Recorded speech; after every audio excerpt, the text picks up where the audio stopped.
இந்த வீக்கெண்ட் வந்து இஸ்ரேலுக்கு செம அடியொன்று கொடுத்து கொண்டிருக்கு ஈரான்.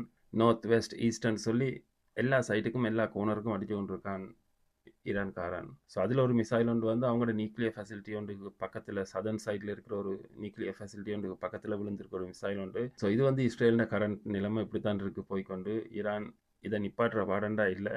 அவங்களோட அயன் டோம் இருக்குது தானே, அது வந்து ப்ரொடெக்ட் பண்ணுது. எல்லா மிசைலையும் ப்ரொடெக்ட் பண்ணல. என்ன அவங்களை அடிக்கிற அடிக்கு எல்லாத்துக்கும் இவங்களுக்கு செய்ய கஷ்டம். ஏன்னா இப்போ ஈரான் வந்து ஒரு மிசைலுக்கு $1 மில்லியன் ஸ்பெண்ட் பண்ணினா, அதை டிஃபெண்ட் பண்ணுற இஸ்ரேல் இந்த ஆன்டி மிசைல் சிஸ்டத்துக்கு வந்து 4 to 5 மில்லியன் ஸ்பெண்ட் பண்ணுறாங்களே ஒரு மிசைல் அதை டிஃபெண்ட் பண்ணுறதுக்கு.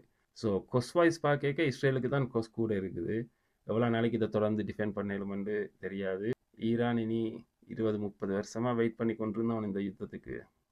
இப்படி ஒரு யுத்தம் வந்து வரும்னு தெரியும் அவங்களுக்கு. இதை வந்து இப்போதைக்கு நிப்பாட்டுவாங்களாண்டா பெரிய டவுட்டாக தான் இருக்குது.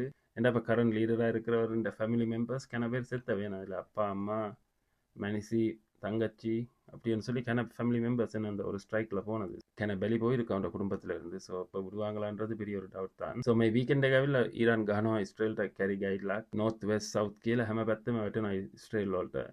ඊරාන් නවත්තන පාටක් නැහැ.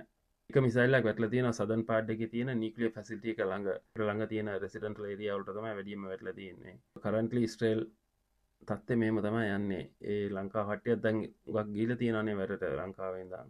මොනවා වෙයිද කියලා නම් දන්නේ නැහැ. ඉස්සරහට යන්න හැබැයි උමුත් නවතන පාටක් නැහැ. අර දැන් කරන්ට් ලීඩර්ගේ ෆැමිලි මෙම්බර්ස්ලා 5-6 දෙනෙක් ගිහිල්ලා තියෙනවානේ මේ ඉස්සෙල්ලා ස්ට්‍රයික් එකේ. ඌ රිවෙන්ජ් එකක් ගන්න කොහොමත් උන් බහැලා වැඩ කරනවා. ඉස්රේල්ට කෑලි නැති වෙයිද කියලා තමයි ෂුවර් නැත්තේ දැන් යන්න.